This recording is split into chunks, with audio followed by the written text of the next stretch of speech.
भगवान राम जन्म की कथा। यदि आप मेरे चैनल में नए हो तो मेरे चैनल को सब्सक्राइब करें, शेयर करें और लाइक करें। धन्यवाद। एक समय की बात है, अयोध्या के महाराज दशरथ ने पुत्र प्राप्ति के लिए यज्ञ रखा।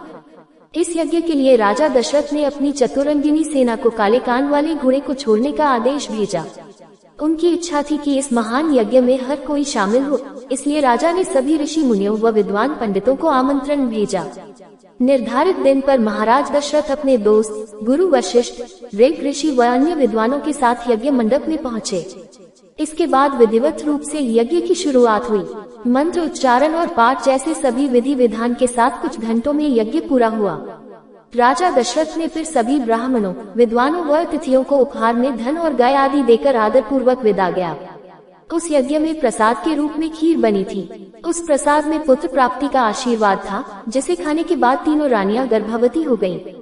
कुछ समय बाद चैत्र माह में शुक्ल पक्ष की नवमी तिथि के दिन राजा दशरथ की पहली पत्नी यानी रानी कौशल्या ने एक बच्चे को जन्म दिया।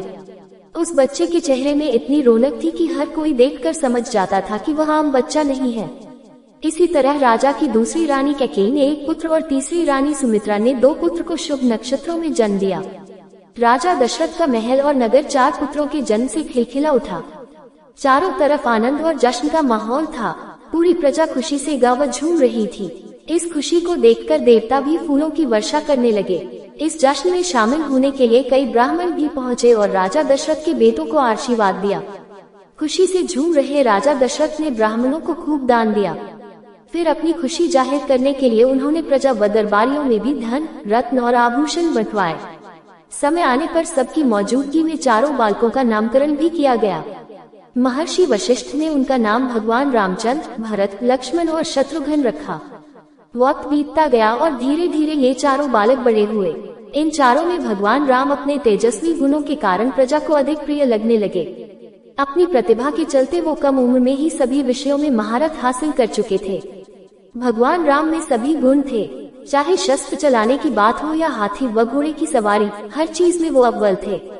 साथ ही वो माता पिता व गुरुओं का भी खूब सम्मान करते थे। उनके गुणों के कारण बाकी के 3 भाई भरत, लक्ष्मण और शत्रुघ्न भी उनसे काफी कुछ सीखते थे। जब भी महाराज अपने चारों पुत्रों को एक साथ देखते उनका मन आनंद से भर उठता था। राम में मौजूद गुणों के कारण उन्हें श्री राम और भगवान राम तक कहा जाने लगा। आगे चलकर राम के जीवन पर 2 पवित्र ग्रंथ लिखे गए, रामचरितमानस और रामायण। कहानी से सीख, व्यक्ति के गुण ही उसे पहचान दिलाते हैं। अगर गुण और संस्कार अच्छे हो तो वह भगवान तुल्य हो जाता है। पूरी कहानी सुनने के लिए धन्यवाद।